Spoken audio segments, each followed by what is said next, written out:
There's one right away.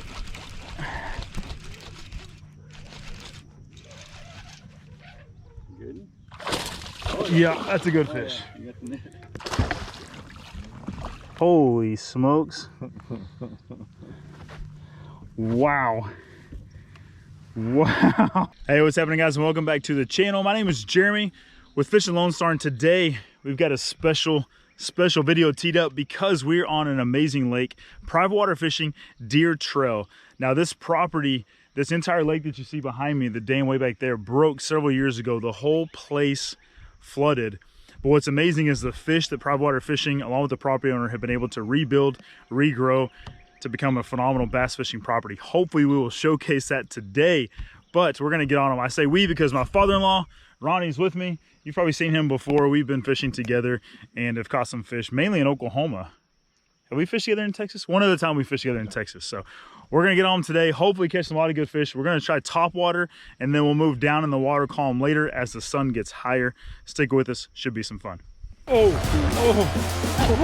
it's not a 3, monster of a fish.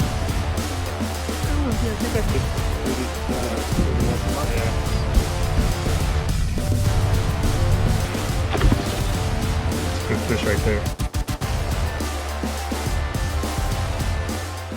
All right, so this frog is new to me. I've not used it before, but I do like the way the plastic sets up in terms of the texture and the way those hooks really expose on hook set. I'm gonna leave it just like this. I'm not gonna bend the hooks out or anything. The legs are already not short, but trimmed, so I don't need to trim those. We're gonna fish it just like this around some of this grass area and grass edges. And before, we've got some good cloud cover, so before the clouds go away and the sun comes out, let's see if we can't catch some fish on this frog. I'm using my Tactical Elite TFO rod. It is a 7/4 extra heavy moderate, although the extra heavy makes up for the moderate portion. So it's got a soft tip, allows for very accurate cast. Throwing it on 50-pound braid. You can use 50 or 65-pound braid, but definitely braid if you're throwing frogs. And a Super Duty reel is what I'm using by Lew's. I just like to drag on this in case one gets buried in that grass, I can pull it out. So that's what we got. That's what we're working with. That's the equipment and the gear. Let's see if we can get one to bite now.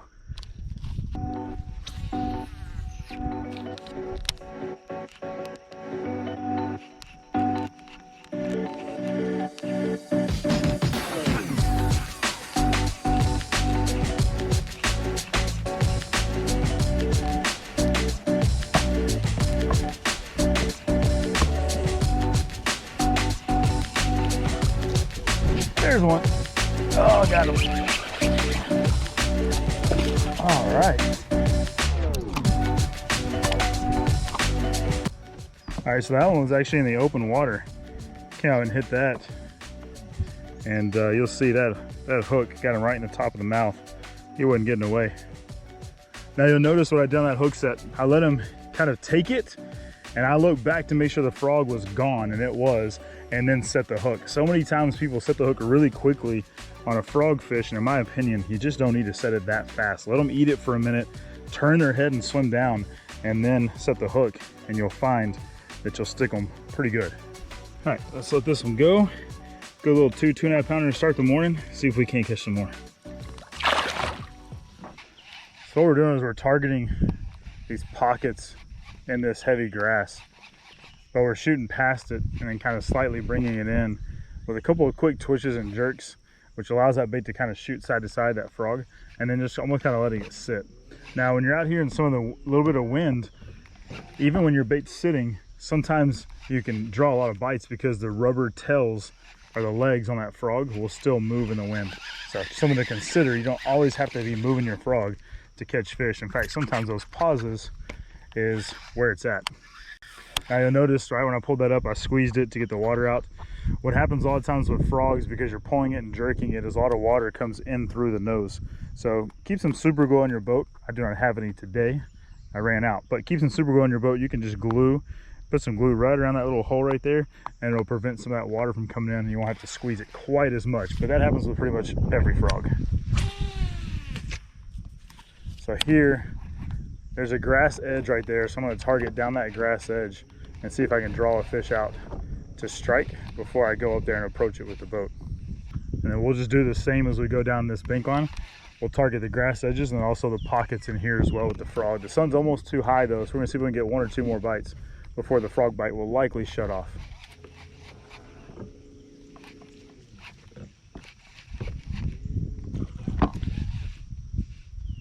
Oh, he got it. No, he missed it.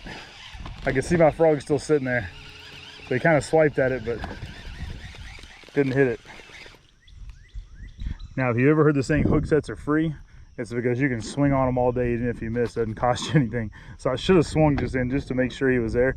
But also, normally we'll have a Cinco tied on where I can just pitch right back in there. And normally you can get another fish to bite right after you miss on a frog with a Cinco. In this particular case, I'm just going to toss the frog back in there. Don't know if he'll come back, but we'll see if I can get him to come back and eat this frog.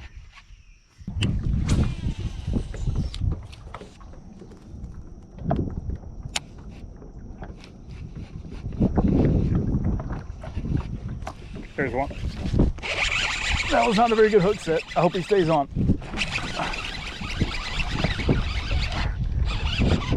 Oh, so you got in that grass.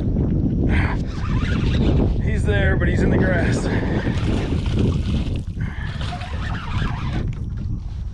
Decent fish too. All right. There's all the grass that came with him. I didn't actually even get a hook in him. Watch. That literally just came out of his mouth. I told you it wasn't a very good hook set, but I just kept him pinned the whole time and got him. It was a fun little catch. A little 2.5, not quite pushing 3. This one's a short fish, but he's pretty fat. And we're just targeting the outsides of those grass edges over there. And the fish are eating bait fish right on the edges. So we're just targeting right around those grass lines. And number 2, that was fun. All right, guys, unfortunately we got a 3-hour delay this morning due to rain and some really bad storms blowing through. So we kind of run out of the prime time, if you will, to catch frogs. Now, it's in June, and we were throwing that fat bastard frog that came in the June Monster Bass Topwater box. This is an unaltered frog that took out of the box and went to catching fish. I really like the hook angle here. We've got some really big, heavy hooks, so throw a heavy rod if you can. Throw braid as well. You're gonna have a much better hookup ratio because you're gonna be able to penetrate those hooks into the fish's mouth. And in this particular case, usually frogs come with really long legs. These were about the right size, so I did not have to alter them or cut them at all. They were just perfect. So right out of the box, fat bastard frog catching fish this morning. Caught a couple. Now here's what we're gonna do. We're gonna break down now what we do in the month of June when it's hot. You've got a bunch of kind of pond weed like this, or pond scum, I guess you could say. This lake has a lot of hydrilla, but the sun's now high. The fish are gonna do something different. When they were eating frogs this morning, they're gonna do something different now. All right, so what bait are we using in the summer? Well, I'll just show you. I love to go to a big Texas rig worm in the summer when it's hot and fish are looking down because the sun's high. This big worm gets their attention. The favorite colors to use are both watermelon red with some black flake and also green pumpkin with black. Now both of these work well in pretty clear water, which is where we're in today. If it was darker water, I would go with more of a green pumpkin chartreuse, which is summer crawl, or I'd go with maybe a black and blue, or even like a plum or June bug color. But today we're in a pretty clear body of water. The sun's out, which tells me this watermelon red would likely work better. My father-in-law's fishing with me today on the back of the boat, so I'm gonna give him watermelon red. I'm gonna use green pumpkin. We're gonna go to work on these fish and see what we can come up with. This is the Exome Blitzworm. It's an 11-inch floating worm. Now what that means is it is Texas rigged, as you can see, and pegged, but when it hits the bottom, that tail is going to stand up like this and float in the fish's face, and they just simply can't resist it. So that's what we're going to throw at them. Have a feeling we're going to catch some pretty big fish, or some good ones at least. Let's see what we can come up with. All right, so we've got a lot of grass and a lot of this pond scum, as I call it out here. So Texas rig worm comes through it pretty easily. With the high sun, fish are looking down because, if you remember, fish do not have eyelids. They cannot blink, they cannot get away from the sun, so they want to look down when the sun's high. Now, we're kind of going to target the edge of this grass line with these worms, thinking the fish are hanging out in the shade, but they're going to come out and eat this worm as we bring it by their face. So that's the goal here, and see if we can come up with a fish or two. Oh, got him. Ronnie's on. There you go. All right, fish number one. Oh, he's got a good belly to him. Fish number one on that watermelon red. See, there's that pond scum we're talking about where these fish are in. But look how fat that little guy is. He has been eating and chewing. All right, I was throwing green pumpkin. I've not gotten any bites other than a couple of bluegill. Ronnie's caught two now from the back of the boat on the watermelon red flake. So that's what we're gonna switch to now and see if we can have some success. Sometimes when the sun's out, even though it's behind the clouds right now, when the sun's out, they really like that red flake. It shines really well in the sun. So that's what they want. That's what we'll give to them.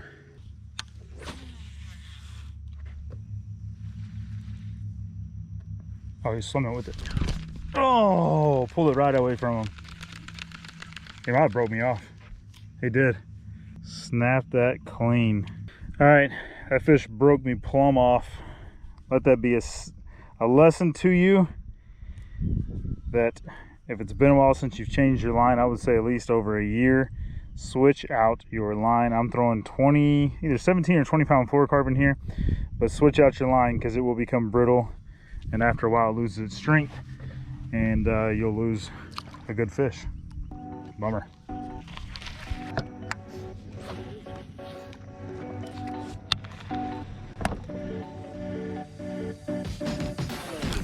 There's one right away.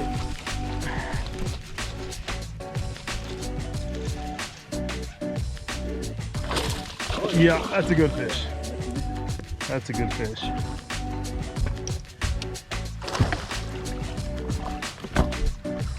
Get him in there, Ronnie. Oh, yes, sir. Boys and girls, that is a great fish. Holy smokes. Wow. Wow. Yes. Yes. Oh, that is a beauty there. Holy cow, guys. That is a great fish. Look at that tank. Just demolished that blitzworm. An 11-inch worm. Got it done. Man, let's weigh that one. That's a pretty good one. That's pushing 5 pounds. 5.75.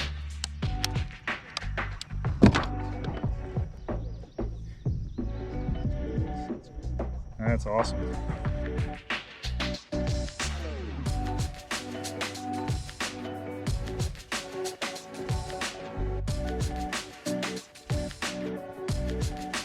All right, if you weren't a believer in the egg zone blitzworm before, maybe you are now. And I told you, that red flake, there's something about it when the sun's out and hot. I put it on Ronnie's first while I was throwing the green pumpkin, because green pumpkin also catches them. But today they're wanting that red flake, and that fish, I didn't really feel him bite. I just kind of felt a little tick and saw the line moving and set the hook, and it was there. The best part is, this is the exact same worm. Didn't mess it up at all. Just caught a 5.75, nearly a 6-pounder. We're gonna throw it back on. Go catch another one. All right, I'm throwing this worm on a Lew's custom black reel, but I'm throwing it on the TFO Tactical Elite rod. This is a 7.3 heavy, fast action on 17-pound fluorocarbon. That was a fun catch.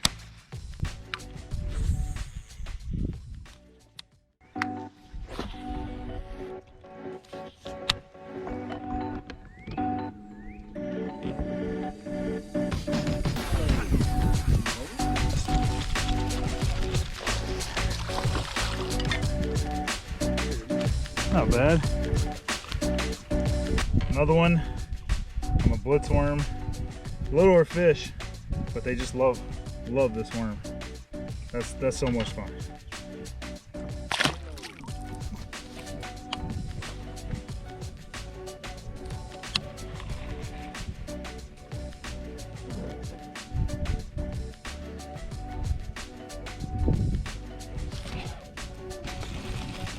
He's in the grass.